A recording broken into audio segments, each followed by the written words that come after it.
Have you ever stared at a painting for too long and felt it staring back? Not the vague discomfort of being watched, but the certainty. The kind that tightens your chest. The kind that makes you wonder if your eyes just betrayed you. Because this story begins with a single, impossible detail inside a quiet museum. A portrait that blinks. Museums are supposed to be safe places. Controlled lighting, silent halls, history frozen behind glass. Nothing moves unless you do. But what if one piece of art refused to stay still? This is the story whispered among night guards, archivists, and a few unlucky visitors who lingered just a second too long. A story about a portrait that watched back and what happened to the man who noticed. By the end of this, you'll understand why some artworks are hidden away and why, if you ever see a portrait blink, you should never blink back. The Calderon Museum of Fine Art sat in the heart of the city, all marble columns and polished floors. By day, it was loud with school trips and tourists. By night, it belonged to the guards. That's where Elias Rowe came in. Elias worked the graveyard shift, midnight to 6. He liked the quiet, no crowds, no questions, just the soft hum of the lights and the echo of his own footsteps following him through long, empty corridors. On his third week, he noticed the portrait. It wasn't part of any featured exhibit, no plaque, no artist's name, just an oil painting of a man seated in a wooden chair, hands folded neatly in his lap, eyes dark and attentive. What unsettled Elias wasn't the subject, it was the placement. The portrait hung alone at the end of a narrow hallway, one that didn't appear on the public map, a corridor most visitors never found, almost like the painting was waiting to be discovered by accident. At first, Elias joked about it, told himself the eyes followed him like all portraits did, a trick of perspective, a trick of the brain. But jokes only work when they stay funny. On the fourth night, the eyes were closed. Elias stopped walking. He knew, absolutely knew, that they hadn't been before. The next night, the eyes were open again. Elias told himself he imagined it. Fatigue plays games on the mind. Museums are full of shadows that don't behave. But at exactly 2:17 a.m., he felt it. The air of the corridor felt heavier, thicker, like the space itself was holding its breath. He looked at the portrait. The eyes were open, and then they blinked. Not slowly, not dramatically, human. Elias laughed, a short, brittle sound that echoed too loudly down the hall. The kind of laugh people make when panic hasn't decided what shape to take yet. He checked the frame. Solid wood, old canvas, cracked varnish. No screens, no hidden mechanisms. When he stepped back, the portrait was still again. No movement, no expression. Elias didn't file a report, because how do you explain that without sounding insane? But the blinking didn't stop. Some nights it happened once, some nights not at all, sometimes twice, quick and impatient, like the portrait was annoyed it hadn't been noticed sooner. Elias began changing his patrol route, timing his rounds to avoid the corridor entirely. But avoidance has a way of failing. A week later, Elias realized the eyes weren't just following him anymore. They were tracking him. If he entered the corridor from the left, the gaze shifted left. If he paused, the stare sharpened, focused. One night, Elias raised his hand slowly. The eyes followed the movement exactly. That was the moment the humor died. Elias contacted Marianne Holt, the museum's senior archivist. She'd worked there longer than anyone else and had a reputation for knowing things that never made it into official records. When Elias described the portrait, Marianne didn't laugh. She went quiet, then pale. She led him into the basement archives, past locked cabinets and dust-heavy shelves. After nearly an hour of searching, she found a single yellowed document, portrait of Silas Bell, artist unknown, donor, private estate, condition unstable. The notes ended abruptly, as if whoever wrote them stopped mid-thought. Marianne whispered, it was never meant to be displayed. According to fragmented letters and witness accounts, Silas Bell was a wealthy recluse, obsessed with legacy. He believed being remembered was a form of immortality. Before he died, he demanded his portrait be painted exactly as he was, right down to the expression he wore moments before death. The artist vanished shortly after completing the work. The estate burned, and the portrait survived. Elias demanded it be taken down. The museum refused, and that's when the portrait stopped blinking and started smiling. The smile was subtle but wrong, too aware, too personal,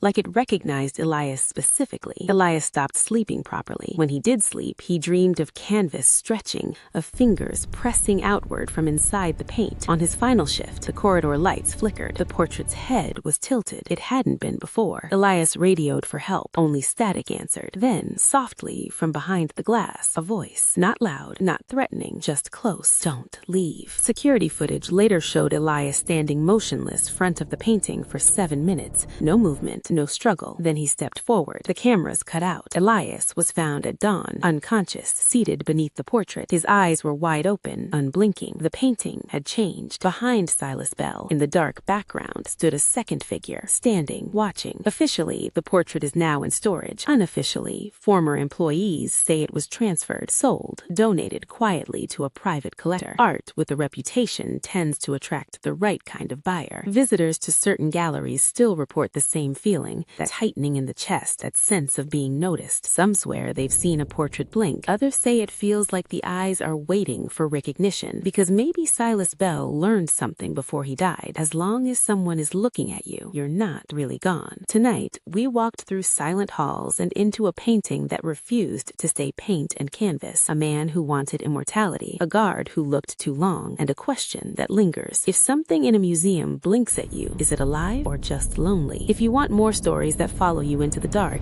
make sure to like this video and subscribe to Dark Narratives. And tell me in the comments, if you saw a portrait blink, would you tell anyone? Until next time, keep your eyes open, and whatever you do, don't blink.